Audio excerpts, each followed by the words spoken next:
Mohamad Shams, the co-founder and managing director of Farm Living. Very pleased to be with you today, me and Cecilia. Welcome. Thank you. Excited to talk about short-term rent. Yes, That's totally. an important topic and Yes. everyone talks about it. So, Cecilia, what do you think? The most important question now. So explain to us what's the current state of short-term rent. Okay. So with today's market in holiday homes, it's the legal name of the short-term rentals in Dubai. It has been booming for the past 3 years. And I think it benefits from different waves in Dubai, starting from what happened during the pandemic, and then the Expo, and then the World Cup, and it kept on growing. What we see today in the market, that every year on year, there's a growth of double digits growth in the number of units managed. As of today, DTCM recorded more than 18,000 units registered as holiday homes, and this contributes to more than 2% of the market in Dubai. Wow, it's And a this really is, big if we number. compare this to cities like London or Paris, where they range between 0.7 to 1%, this is basically double of what those cities has to offer. Wow. And there are more than 650 operators in Dubai, and that numbers basically have grown in the last, let's say, 18 months by 50%. So this tells us that there's a demand from guests and from investors, so as well as the market. When you look at the obviously real estate investment, a lot of developers and even a lot of real estate brokers, they emphasize to customers, purchases of planned property will be great for a holiday home and for obviously short-term rent. It's the same. The problem sometimes is some developers, they write on the SPAs that you're not allowed to do short-term rent, and sometimes people miss the small print. Yes, details. So from your perspective, can you give people an overview that can you just buy any property and do short-term rent anywhere, or people should consider, be aware of certain locations or certain conditions? Yep. I think one of the important things is for property owners is to not to accept and believe everything they hear about the business. Yes. Holiday homes business is not one size fits all. It's very important before they proceed with the investments of the property is to understand the amenities and the conditions of the community as well as the guidelines. But back to your question, in general, any residential property categorized as residential in the title deed is allowed for holiday homes. Residential Yes, only. residential no hotel flat. apartments, no service. No hotel apartments and no hotel. Okay. In the case where the property basically falls in a complex or a community where it has hotel apartments and a residential, for as long as there's a separate entrance, you're entitled to have a DTCM permit. With one exception in Dubai, which is Burj Khalifa for obvious reasons. Okay. But for as long as the title deed says residential, owner is entitled to get a DTCM permit. Now, of course, when it comes to certain communities, there's always a guidelines for example, like Amar or Nakhir. There's a process that they have to follow for every single check-in, check-out. And that's something operators have to adhere to. But in general context, basically, any residential property is entitled for holiday homes as long as it follows the rules and conditions and the guidelines from the... But even when you have branded residences as well, because sometimes it wouldn't say... it would just be still a residential property, but when you sign your SPA, it comes with a brand. It could be a brand of, a designer. It could be a brand of a hotel. There are different a car brands. So there's different branded residences being offered in the market. That's true, but the same is applied. I mean, if you look at the addresses, for example, today we have a case in downtown Dubai downtown, with the Address Opera has two buildings basically. One is a hotel and one is a residential. So that's a brand, and holiday homes is applied on the residential, is not applied on the hotel. And when I go back to the point, as long as they're two separate entrances and there's no conflict of interest, DTCM is always willing basically to support both verticals. Okay, but could a homeowners association block short-term rents, for example? Legally, no, they can't. I think we've seen similar cases in the last years. As long as residential, no, they can't. But what they can do, they can make more strict guidelines and obstacles for operators. But in the end of the day, DTCM inspectors and Dubai police, Dubai Tourism Police basically support the operators for as long as all the paperwork and all the permits are in place. And it's an interesting point, because I think from the person who own a property or is renting on a long term, I think there is always the security concern of, every week there's a different person living next door. Does this create a concern or a safety for my family? So it's not invalid, but it's obviously something that people should be aware that. I mean, if operators basically follow the right process of check-in and check-outs, for every guest that checks in into holiday homes, we as an operator have 2 to 3 hours to register those guests on the DTCM portal. Wow. And that basically guarantees security, as you said, and level of check from authorities as well operators. And if all operators would follow the same process, I think it even secure or provide more peace of mind for the guests as well as the residents in the same apartment or in the same floor. Mahmoud. Mohammed, I want to go back to square one. Yes, please. Why I am, as an investor, should go with short term, not long term? What do you think the benefits, advantages, and if there are disadvantages in this regard? Okay. Well, as we said, if there was no demand and if there was no benefits and trace of this program, I don't think this sector would have evolved as much as it did today. But the main few obvious advantages of this program basically is the higher yield compared to long lease. So the fact And that that's proven, by the way? Yes, of course. I mean, the fact that if you think about it from a mathematical perspective, in this year, there's nearly 37,000 units have been delivered this year in Dubai. So if you're a property owner, what is your game plan to rent out this unit? You have a large pool of competition of unfurnished property. The minute you furnished your property, you basically stepped out of this pool and you're competing in a smaller pool, so you have more chances to rent it. And once basically you rent it into holiday homes and you roll it into this program, you have more chances to have a guest and to generate revenue from day one until the next guest of long lease comes in. So you gain on both scenarios. And this is what generates higher yield. So the minute you have a convenient product which is furnished, you're making a premium on the furniture as well as on the retailing part where you should rent it on a short-term rentals. And this is, again, I go back to my point that holiday homes is not one size that fits all. We go back, not every single property would deliver the same yield. We go back to the amenities of the location, the condition of the property, the type. Is it 1, 2 bedroom, 3 bedroom, studio, and as well as the neighborhood.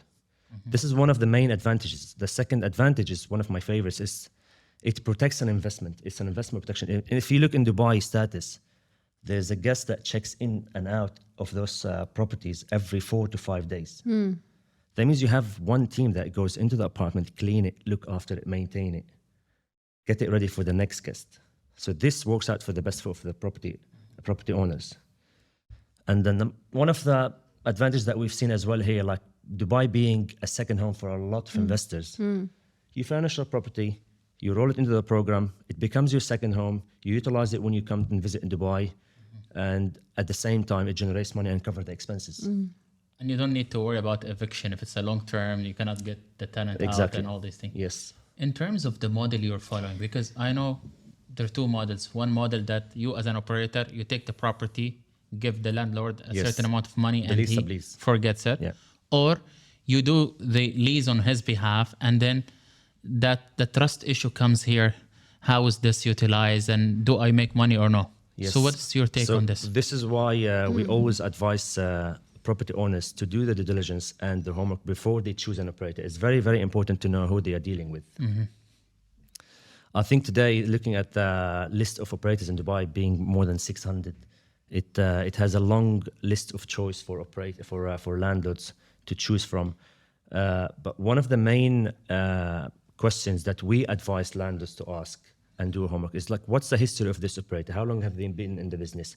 How can I, as a landlord and a property owner, make sure that this operator will pay me on time? How can I be sure that this operator will pay me the actual rent of the property, not less and not more? So these are the questions that landlords have to ask to qualify their operators before they choose them. I want to go back to the point you raised earlier. So you said, and actually, I just want to make sure I understood. So if somebody decides to stay for 4 days on their unit, and if he, after the 4th day, they don't check out, they continue to stay in the unit, what are the recourse that the landlord or the operator will have to ask that person to leave? Yeah. I mean, Dr. Mohamad asked me one of the challenges. I think we addressed it at some point. Like one of the challenges today in the holiday homes business is eviction. Right. It's so unpaid it is rent. a challenge, Yes, yeah. it is a challenge in one day. But what the mechanism that we have today from Dubai Tourism Police is we have to follow through process to evict a property from unpaid tenant, similarly to what we do or what hotels do. Right. Sometimes it could be lengthy, but in most of the cases, basically, What lengthy means? A week, 5 months? Well, it depends. It depends how long this tenant has been in the apartment. So if Sure. they've been for a long time, basically, it might go through the right channels of what RERA and eviction and RDC. Right. So you follow into Yes, we the follow the typical right channels, lease, yes. long-term lease But for the short process. term, yeah, Dubai Tourism Police have been very helpful in solving many cases that can be solved in 1 to 2 days. And what would they do typically? So typically they would just, as long as everything is registered in the portal, basically, Sure. and then the permits are valid and all the paperwork from our side is valid, they proceed and show up basically in the apartment and then try to reason with the tenants. guest, yeah, understand the case, Yes. why they are not leaving, basically, is any human conditions, Right. payment, whatever, and then we try collectively to find a solution. Sure. Okay. The question that comes in, we heard in the news a couple of times some scams in that domain, like some operators took people money, they left. So can this thing still happen? And if yes, what are the measures that me as a landlord should do apart from choosing the right operator?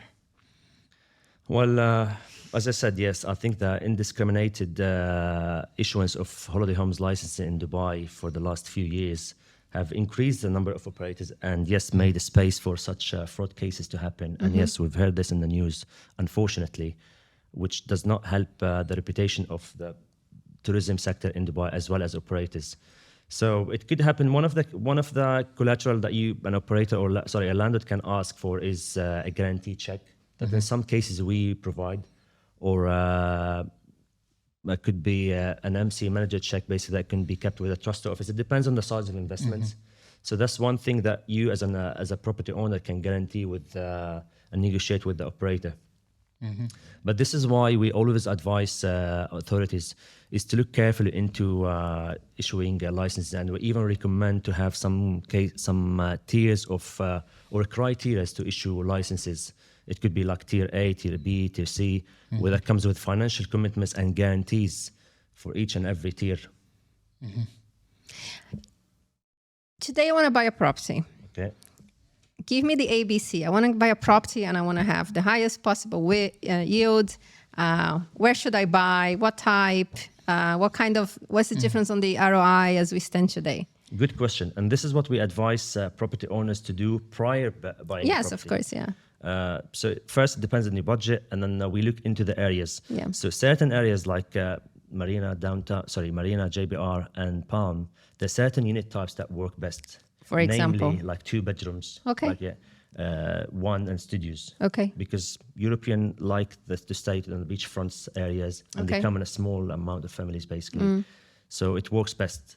When we look at the other side of the city, where downtown and City Walk and that area comes in, we look at the large number of bedrooms. So we look at 3 and 4 beds. Okay. So I was expecting you to say the Yeah. studios and 1 bedrooms only. Oh, it interesting. depends on the location. Sure. Number two, we look at the amenities. Okay. Always invest in a community. Always invest in a property that belongs to a community where it caters for the guests' needs. So Transportation, metro access. transportation, metro access, beach access, whether it has a Burj view, proximity to the shopping malls, malls, yeah. pools, groceries, all these amenities basically come hand in hand for tourists. That's one of the main reasons basically that why tourists invest or book holiday homes. They look at the convenience that they cannot find in hotels. They still feel like home away from home, yet they have everything in front of them and more value for money. But in today's market, if you buy a property, so let's not necessarily mention the value, but if a typical long-term will be giving 5 to maybe 7%, what would be the parallel consideration a successful short-term rent on a right location? So this is one of the tricky questions that Yes, I know. most of That's why landlords we're basically asking. ask, and then we always go back to facts and amenities of the property, and that's why at Family Living today we have the lowest basically percentage of Vacancies. and losing landlords because we do what we say what we do. Right. We look thoroughly at every single property and what revenue generation it could possibly have. But back to your question, we look at between 15 to 18% all the way up to 45%. Okay. If the property You've basically seen is that range, yes. Again, if the property basically is enjoying an amenity of having a beach access close to the malls and it can go up to 40%. Okay. If it's something basically more remote or like far from the amenities, we look at 15 to 20%. Okay, which is still very good. Yeah. But this is net or gross? This is net. Okay. This is net. So What's the financial breakdown in terms of the expenditures? Because I think there's no way a landlord costs, can manage themselves a short-term rent, and I think that's what put people off today, sometimes, right? a landlord can manage up to 8 apartments. Last time I checked with DTCM, up to 8 apartments they own, they can manage it as a wholly homes. Beyond Okay. that number, they need a license. They need a trade Oh, license. that's interesting. I didn't know that. And tenants can operate their own properties as well, up to 1 unit. So you can be a tenant of one property yet lease it as a holiday homes. If you have an approval from the owner, As right? long as provided you have an Sublease. NOC from a landlord to lease it as a holiday homes. But that's a super interesting point because I've noticed, and probably you have, Mahmoud, online, there's a lot of what they call entrepreneurs and people come and say, I left my job and now what I do is I rent properties, I furnish, and then I do subleasing. Yeah. Short-term rent, and And now I bid have space, 150 properties and I'm super rich. So is there any truth in this? Is there something that people, instead of buying, they could lease, long-term lease, and then short-term lease the property? If they have the right license set up, yes. If they What are is that? What does that They mean? just have to have a basically vacation home trade license Okay. issued by DTCM. Again. Okay. There's a truth to this part, but again, what we believe is beyond a certain number of like today we sit at 400 apartments that we manage as holiday homes. Beyond a certain number, it becomes very challenging, and you need an army of and long list of systems to manage all. Of course, yeah. It's Because not one of the easy. challenges of this business is it's in hotel business, everything goes through one single point, a concierge and out. Yeah. In Right. our business, basically, it's scattered all over the city, and that's why you need to have systems and you need to have people to look after this part. Yeah, I actually was thinking more from the equity perspective, not necessarily the management, because if I take a lease and then I short lease through a operator, is that viable? Yes, it is viable. Basically, I mean, if you can, if you do the right homework, yes. Well, Okay. some of our clients today did the same thing. Okay. Basically, they regarded that the model is working, and then they kept on renting and passing the property to us, and then where we sublease it and generate more revenue than they. But you need to get this in writing from your You need landlord, to have right? a writing, written NOC from the owner that of no objection To do the operate short holiday term. homes, yes. Because that's also a good option then. It's a good business, by the way. The question on your relationship with Airbnb and similar platforms, is there like a kind of where you can market your property on, and is there a relationship between tourism department and Airbnb, or there is no that connection? There's not much of connection between both. I think Airbnb is another distribution channel that most basic operators use. And interesting enough, this business was initially known by property owners as Airbnb. Yeah. However, Yes, true, Airbnb is true, only true, yeah. one distribution channel. Yes, that we it's a distribution channel. Yes. It's not the operator, right? Yeah, I mean, in the end of the day, you can only make the highest occupancy and the highest revenue expected from your property once you capitalize and leverage on multiple distribution channels. Yes. And not just Airbnb. Today, there are a few operators, and that's one of the questions that landlords should ask the Sure. operators. What are the distribution channels that you're relying on? Is it just Airbnb? Because Airbnb Just one. Yes, one Airbnb. Yes, exactly. There's a certain market share for Airbnb, basically. Plus, it's not the cheapest in the market in terms of commission that they charge you. Right. And it's known for a certain category of guests, and mainly European.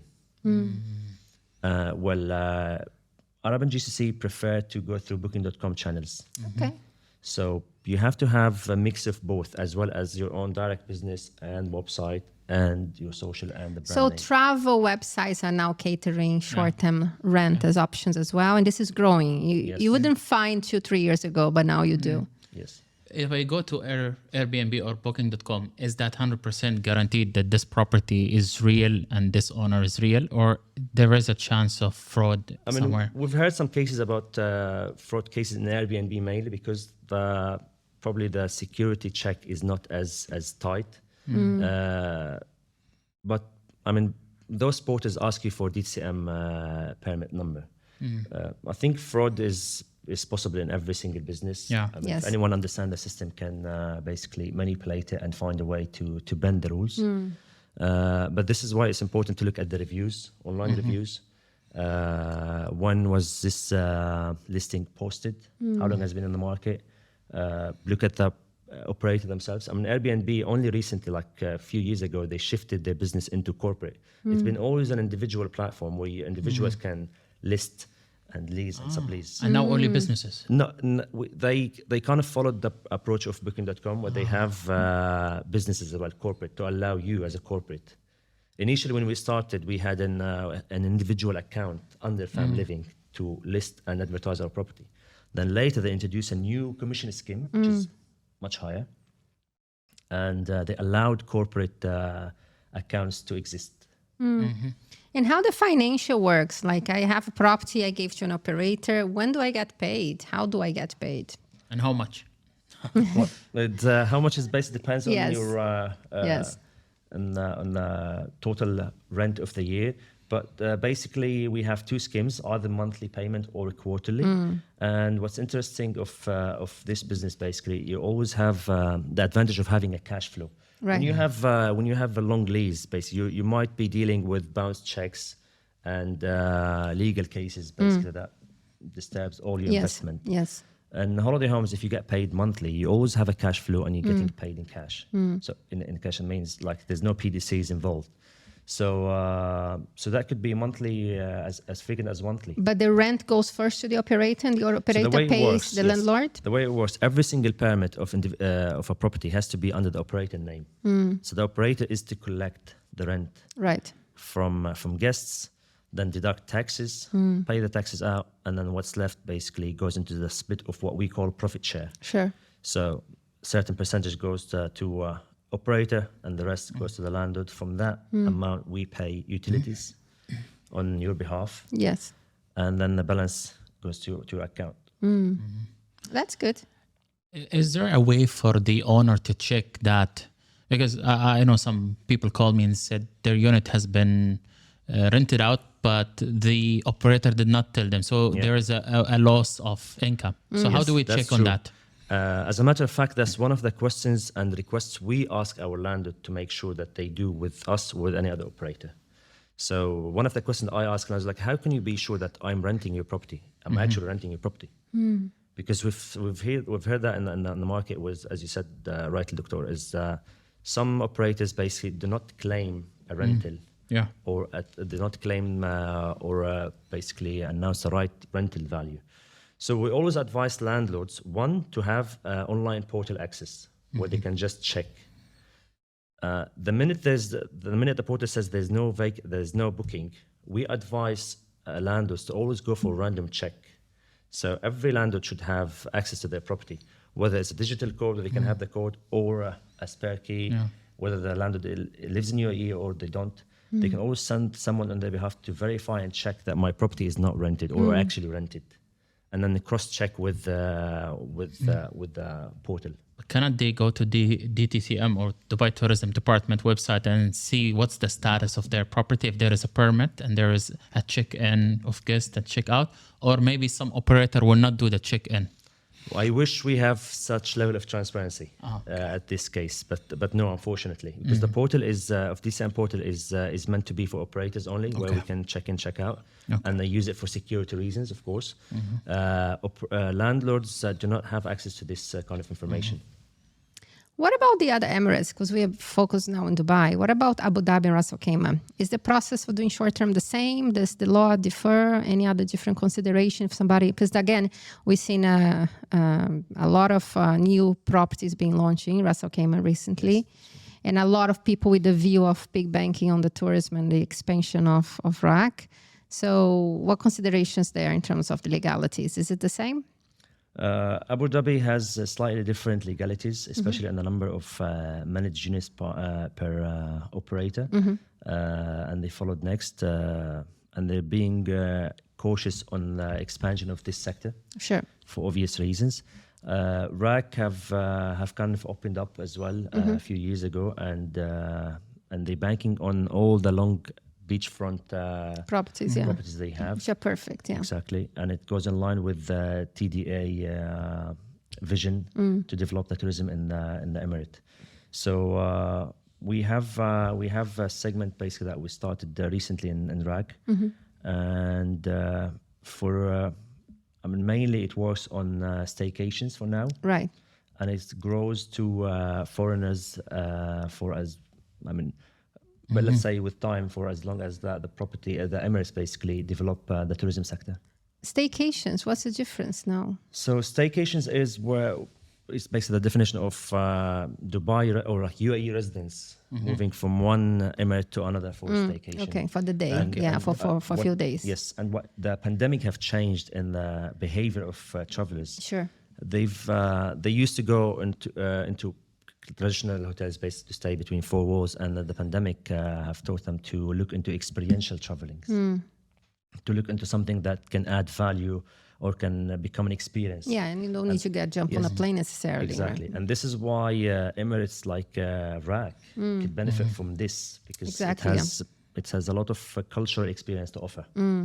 Absolutely. Mahmoud, final question. Final question from my side.